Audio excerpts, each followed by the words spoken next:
Non, non, non, la collègue va sortir, vous vous installez, oui, je suis juste le passe vaccinal.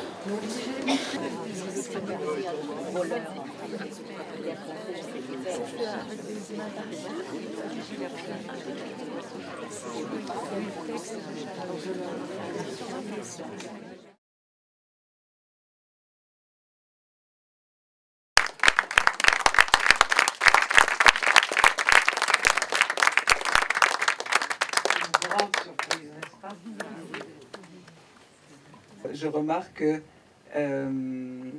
donc moi j'apprécie beaucoup cette façon de ne pas dire les langues vont mourir ou que les langues sont en mauvais état, etc. Bon, c'est une évidence. Que tu l'as dit, hein. Voilà, c'est une évidence, mais on ne veut pas le dire et c'est un énorme tabou, le tabou de la mort, le tabou de la faim. Et d'ailleurs, puisqu'on parlait de ça, là quand on est arrivé, quand on a dit le dernier film de Norita, non pas le dernier film, ce n'est pas le dernier, c'est le dernier en date. Mais tu vois que on est dans cette même logique, dans la logique de la vie, du maintien et de la création, et que on a enfin bon, je trouve ça très beau parce que un des plus gros tabous en Haketia, dans ma langue, c'est l'idée de la faim, de la mort. Ça ne se dit pas, ou toutes ces menaces-là, enfin, ça n'existe pas. Ma mère venait plutôt du nord du Maroc, de Tétouan et tout ça.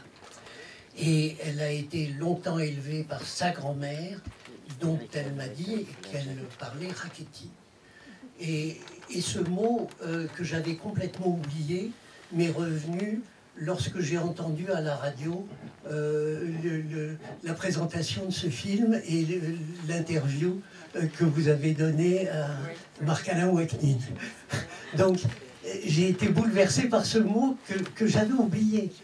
Donc déjà ça. Et alors ça fait des années que j'essaye de consigner tous ces mots qui truffaient le langage de mes parents, mais que je ne sais pas retranscrire parce que j'essaye comme ça, phonétiquement, de mettre les conditions dans lesquelles ils les exprimaient, sans même savoir ce qu'ils veulent dire. Et je bute en particulier sur deux expressions que je crois être du ladino, enfin du Raketi, qui est cette expression au moment du Nouvel An, où j'ai entendu tout le monde dire « Shenatova », et jamais ma mère n'a prononcé ce mot-là. En revanche, elle disait « Akbal Amachol ». Alors, je ne sais pas si ça vous dit quelque chose, mais... alors, je le répète comme je l'ai entendu, je ne sais pas ce que ça veut dire. Machol, est-ce que ça veut dire que la prochaine année soit meilleure? C'est ce que je suppose, mais c'est une supposition tout à fait relative. Et voilà. Et je bute sur ce genre de problème. Elle avait une autre expression qui disait comme ça très souvent « no sepamos de mal ». No sepamos de mal, c'est quand on se plaint de quelque chose. Ou no sepas de mal, no sepas de mal, il m'est arrivé ceci, cela. Donc je te préserve de ce que je suis en train de dire qui est mauvais. C'est toujours, on est toujours dans la protection, dans la prophylaxie en permanence. Très bien. Voilà, no sepamos de mal, quand il y a une mauvaise nouvelle, on no sepamos de mal, de paso esto, etc. Voilà. D'accord, très bien. Ben, merci beaucoup. Mais je vous en prie. Je voudrais juste dire, moi j'ai grandi dans une famille qui parlait moitié arabe et l'autre moitié parlait Raketia. Donc j'ai eu des mots des deux. Je voudrais dire comment c'est compliqué quand on ne comprend pas. Parce que ça donne beaucoup plus de force aux émotions qui sont transmises.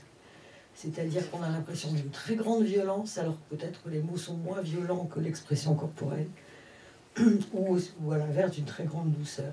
Mais du coup, ça amplifie beaucoup ce qui est reçu quand on est enfant, d'une langue qu'on ne connaît pas et dont on n'entend que les manifestations physiques, justement. Ce que vous dites est très très juste. De mon côté, par exemple, moi, ça a été une conquête, une longue conquête pour arriver à comprendre la Haketia, parce qu'il y a aussi non seulement ce qu'on ne comprend pas, et puis il y a énormément de tabous, puisqu'on est tout le temps dans la bénédiction, dans la malédiction, dans les craintes, etc. Donc, si on emploie un mot à mauvais escient, alors on peut dire des choses qui peuvent effrayer les adultes et qui peuvent vous mettre dans une situation extrêmement délicate. C'est une langue qui est populaires, mais très difficilement transmissibles, parce qu'il faut avoir des connaissances d'arabe, d'hébreu, d'espagnol et de toutes les langues environnantes. Quand on emploie une expression, quelquefois, on ne sait pas d'où ça vient. Et comme l'arabe et l'hébreu sont en même temps très proches, quelquefois, bon, quand on recherche, l'étymologie est quelquefois échappe. Non, c'est très juste. Moi, j'ai vécu ça aussi, avec mes parents qui parlaient, et quelquefois on disait, redis-le, qu'est-ce que tu as dit? Ya está, ya lo escuchaste, no te lo digo. Ya está, déjame tranquila, déjame tranquilo, déjame tranquila. Et les mots sont justement, voilà, sont mystérieux et on a envie de les saisir.